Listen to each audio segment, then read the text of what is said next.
It started with a dare during a lunch break under the mango tree in Royal Grace Girls College, Suralaya. Bisola Adeyemi, sharp-tongued and quick-witted, was dared by her best friend Temi to send a mocking letter to a student at King's Crest High, their school's long-standing rival. It wasn't just any school rivalry, it was a matter of pride, history, and the constant jabs thrown during inter-school debates and sports tournaments. Bisola, ever the fearless one, took the challenge with a smirk. She wrote with dramatic flair, signing the letter Queen Bee of Royal Grace, and included a sarcastic poem about how the boys at King's Crest could never beat Royal Grace in anything but losing. Deji Omotosho found the letter stuffed into his locker later that week. At first, he thought it was a prank by one of his friends, but when he read the words, he could sense a spark of something clever behind the sarcasm. He grinned. He had always enjoyed wordplay and witty banter, and this letter felt like a challenge worth meeting. Without telling anyone, he penned a response, cheeky, bold, and laced with clever metaphors about how kings rule over queens, even if they came from Suralaya. He signed it Dio Crowned and Ready. When Bisola received the reply, passed along through a junior student who lived near both schools, her eyes widened. She hadn't expected an answer, much less one that was this articulate. It wasn't long before the dare turned into an exchange, a secret one. Between textbooks and lunch breaks, the letters grew more frequent, and with each one, a wall began to fall, brick by brick. The rivalry between Queen's College and King's High had always been fierce, especially during inter-school competitions. This rivalry was how Bisola and Deji's letter exchange became a secret thrill. They both knew that if anyone discovered their correspondence, it would cause gossip, maybe even trouble. One Friday after school, Bisola sat in the back of her mother's shop, pen in hand. Deji's last letter had been unusually serious, asking her about her dreams and fears. She hesitated before writing, "I want to study law, but I'm afraid I might never get the chance." It was the first time she'd shared something so personal. When Deji read her words, he felt an unexpected pull. That evening, he replied with honesty of his own, "I want to be an architect, but sometimes I think my father will never approve." That was when Bisola realized that beneath the jokes and dares, they were beginning to trust each other. The thought of meeting Deji in person lingered in Bisola's mind all week.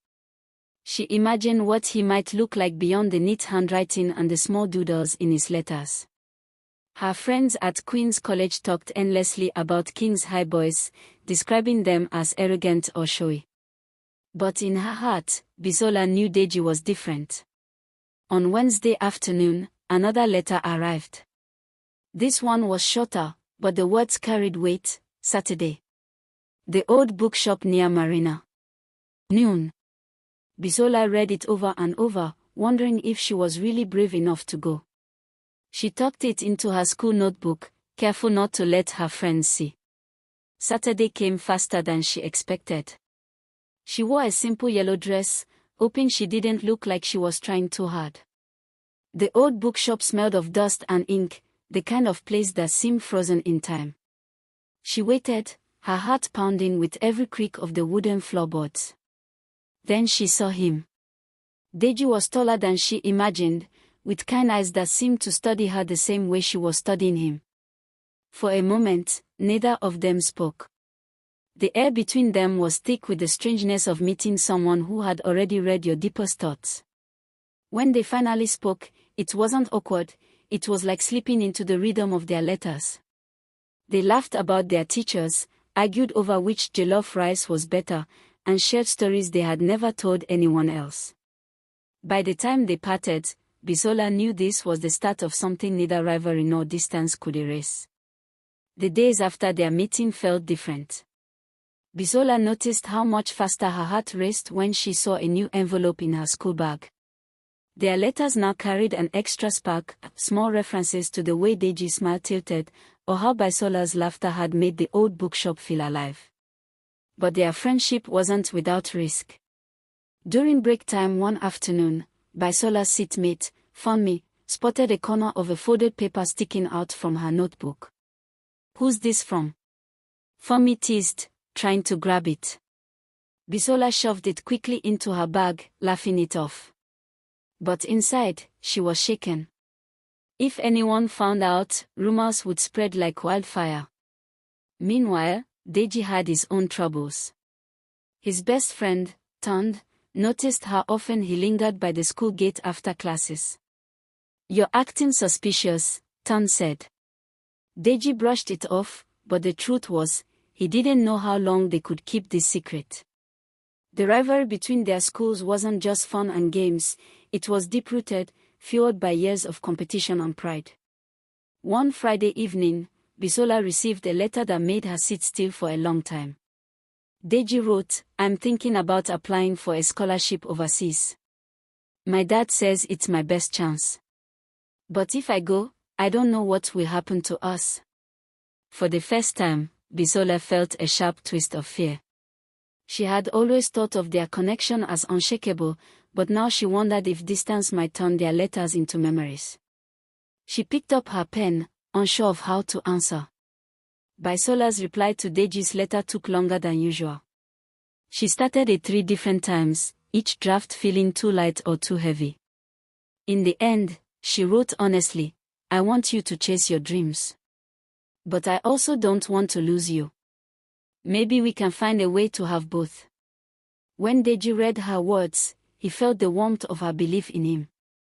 He had never told anyone outside his family about his ambitions, yet here was someone rooting for him without hesitation.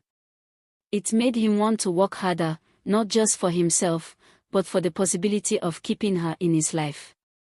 Their letters became a mix of teasing dares and deeper confessions. Bisola dared Deji to sneak a poem into his school's notice board without anyone knowing it was him. Deji dared her to stand up in her morning assembly and recite a riddle without explaining it. These challenges kept their connection playful, even as the looming scholarship decision hovered in the background. One Saturday evening, Deji sent a letter that ended with, "No matter what happens, meeting you has been the best surprise of my year." Bisola read it twice, holding it like it might slip away if she let go too soon. Deji's school life became busier. The scholarship application required extra essays, interviews, and endless discussions with his father. He tried to write to Bisola as often as before, but some days, exhaustion got the better of him. Bisola noticed the gaps between his letters and tried not to overthink them. Instead, she poured her energy into her own academics, partly to distract herself, partly because her parents had started hinting at the importance of her own future. One afternoon, she sat in the back corner of the Queen's College library, writing him a letter about a funny mix-up in her chemistry class. She added at the end, "Even if you leave, write me. Promise." When Deji got that letter, he smiled but also felt the weight of the promise. The truth was, he didn't know if he could keep it. Distance had a way of changing things, even for people who didn't want to change. Still, that night, he wrote back, "I promise." The weeks leading up to the scholarship announcement felt stretched and tense. Deji's focus was divided between school assignments, extracurricular commitments, and the silent countdown in his head. He found himself daydreaming in class, imagining a future where he was far from Lagos, yet still holding on to Bisola through letters. Bisola, on the other hand, tried to act as though everything was normal.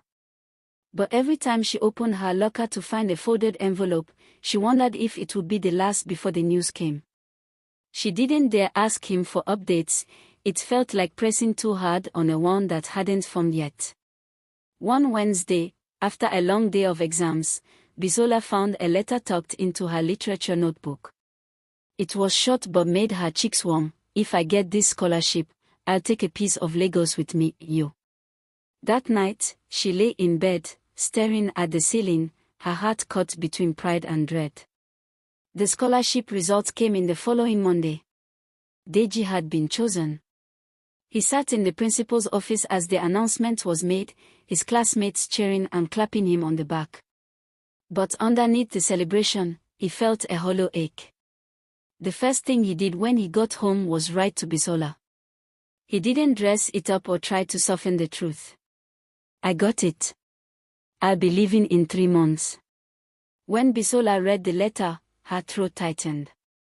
She had imagined this moment many times, but the reality still stung. She wanted to be happy for him, and she was, but there was a sadness curling inside her that she didn't have words for. That night, she wrote back, "Congratulations, Deji. I'm proud of you. But I'm going to miss you so much." The weeks after the scholarship news were different. Their letters still came, but they were tinged with the awareness of an ending. Instead of theirs, they exchanged memories, little snapshots of moments they never wanted to forget. Bisola wrote about the first letter she had received from him, how she had almost thrown it away thinking it was a prank. Deji wrote about the first time he saw her across the fence separating their schools, her head bent over a book, the sun catching on her braids. One Saturday afternoon, Deji sent a letter that simply said, "When I think of home in the future, you'll be part of it." Bisola read it slowly, her fingers tracing the words like they might dissolve if she didn't hold them still. As Deji's departure drew closer, the letters took on a new urgency. They wrote more often, sometimes slipping notes through the hands of mutual friends to save time. Bisola suggested they meet in person before he left, even if it was just once. The idea both excited and terrified them. They chose a Saturday morning, at a small bookshop halfway between their schools. Deji arrived first, standing awkwardly near the entrance, hands in his pockets. When Bisola walked in, it was like stepping out of a letter and into real life. They didn't talk much at first. They just stood there, smiling like they'd been caught doing something forbidden. Eventually, they walked the aisles together, picking up books, reading random lines aloud, and laughing when the words didn't make sense. Before leaving, Deji handed her a folded note. "For later," he said. Bisola didn't open it until she got home. It read, "No matter where I go, I'll find my way back to you." The day after their meeting, Bisola felt both lighter and heavier. Lighter because seeing him in person made their bond feel real beyond ink and paper. Heavier because the countdown to his departure felt sharper now. They kept writing, but the tone shifted again. Their letters became a mix of encouragement and unspoken fear. Deji described his preparations for the move, passport applications, medical checkups, endless forms to fill. Bisola wrote about school events, her poetry, and how she had started keeping all his letters in a small wooden box under her bed. One evening, she pulled out the very first letter he had sent, reading it alongside the latest one. She marveled at how much had changed, and yet, how the handwriting felt exactly the same, steady, sure, and his. A week before his departure, Deji asked Bisola for one last dare. She thought about it for a full day before replying. "I dare you to write me a letter on the plane," she wrote. "Even if you can't send it right away, write it. I want to know what you're thinking in that exact moment." Deji smiled when he read it. He promised her he would. On the morning of his flight, he woke early, his heart pounding with a mix of excitement and dread. At the airport, while waiting to board, he pulled out his pen and paper. He began, "I'm in the clouds before I've even left the ground." He wrote about the airport noise, the faces around him, and the way he kept expecting to see her appear in the crowd. He ended with, "This isn't goodbye. This is just the start of a longer letter." The first week after Deji left felt like a void for Bisola. The letter stopped briefly, not because he had forgotten, but because of the long journey, the settling in, and the time difference. She checked her mailbox every day, her fingers brushing the empty space like it might magically fill itself. Then, one Friday evening, it arrived. A thick envelope with his familiar handwriting. Inside was the airplane letter, along with a new one. He described the clouds from the plane window, the strange quiet of the cabin, and the way his chest tightened when the wheels left the ground. The new letter painted pictures of a different world, cold mornings, the smell of unfamiliar foods, streets that hummed with languages he didn't yet understand. But between every description was a thread that pulled him back to her. I keep looking for you in the faces here, he wrote. They adjusted to their new rhythm slowly. Letters now took weeks to arrive, so they learned to stretch their words, filling them with enough detail to last until the next one came. Deji told her about his classes, the friends he was making, and the music that reminded him of home. Bisola wrote about Lagos traffic, family gossip, and the poetry competitions she entered. In one letter, she enclosed a small photograph of herself at a school event. On the back, she wrote, "So you don't forget my face." Deji kept it in his wallet. But as months passed, the weight of distance began to press on them. Their lives were moving in separate directions, and no matter how much ink they poured onto paper, the space between them only seemed to grow. By the time Deji returned for a short holiday, a full year had passed. Lagos looked the same to him, but Bisola seemed different, more confident, more sure of herself. They met at a small cafe tucked away from the noise of the main streets.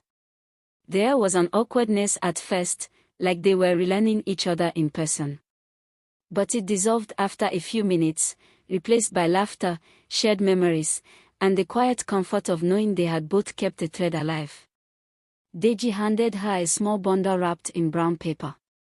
Inside was a leather-bound notebook. "For your poetry," he said softly. She traced the cover with her fingers, swallowing the lump in her throat. The holiday passed quickly, and soon Deji had to leave again. But this time, they didn't promise forever. They promised honesty. In the months that followed, their letters became less romantic and more like anchors, steadying each other through exams, family changes, and the pressures of growing up. Bisola wrote about her acceptance into a university program she had dreamed of. Deji congratulated her, even though he knew it meant their paths were splitting further. One evening, she sat at her desk with his latest letter beside her and the leather notebook open. She wrote a poem that wasn't for competition or school. It was for them. It ended with, "Some threads stretch so far, they become invisible. But they are still there, holding everything together." She copied it neatly and mailed it to him, knowing he'd understand every word. Years later, the letters slowed to a trickle. Life had filled their days with responsibilities, deadlines, and new faces. Yet, every so often, an envelope would appear, carrying with it the weight of shared history. One such letter came on a rainy afternoon. Bisola sat by her window, the drops tapping against the glass, as she unfolded Deji's familiar handwriting. He wrote about finishing his degree, about the internship that might lead to a permanent job, and about how often he still thought of her whenever he heard Lagos slang abroad. She smiled, even as her chest ached. She realized that their connection had transformed. It was no longer the urgent pull of young love but a steady warmth, like a fire that never went out completely. Deji returned to Nigeria briefly for work. They arranged to meet again, this time as two people with more miles behind them than ahead in their shared journey. They walked along the marina, the city buzzing around them.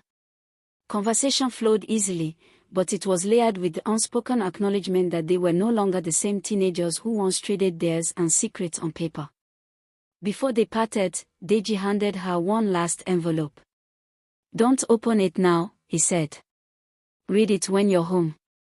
That night, she unfolded it to find a single page. It wasn't a love confession or a farewell. It was simply a thank you for the letters, the laughter, the belief.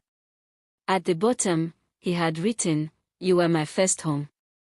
Years later still, Bisola found herself clearing out old drawers while preparing to move into a new apartment. Beneath stacks of forgotten schoolbooks and fading photographs, she discovered the bundle of letters. The paper had yellowed, and some ink had smudged, but the words were still clear, alive with the voices of who they had been. She sat on the floor, the afternoon sun spilling across her, and read them one by one. The early dares made her laugh out loud. The later confessions made her heart tighten. She realized that their letters had been more than just a teenage romance, they had been a record of becoming. Deji's last letter to her had been years ago, but Bisola didn't need a new one to know what it would say. Their lives had taken them in different directions, but the impact they had on each other was permanent. She tucked the letters into a wooden box, placed the leather-bound notebook on top, and closed the lid gently. In that moment, she felt no sadness. Just gratitude, for the courage they'd had to write, for the honesty they'd shared, and for the kind of love that didn't need to be constant to be real. Somewhere in Lagos, in a drawer or a shelf, she knew Deji had his own bundle of letters too. And maybe, on some rainy afternoon, he would read them and smile the way she did now. Somewhere in Lagos, in a drawer or on a shelf, she knew Deji had his own bundle of letters too. And maybe, on some rainy afternoon, he would read them and smile the way she did now. They had not ended up as each other's forever, but they had shaped each other's paths in ways neither could erase. The letters were more than paper and ink, they were proof that even brief connections can leave lasting imprints. Moral and lessons. Love is not always about holding on, sometimes it is about letting go so both people can grow. The right person at the wrong time can still change your life forever. Words, when honest and from the heart, can outlive the moments they were written in. Distance, time, and change do not always erase the value of a shared past. Every relationship, whether it lasts or not, can teach you something about yourself and the world.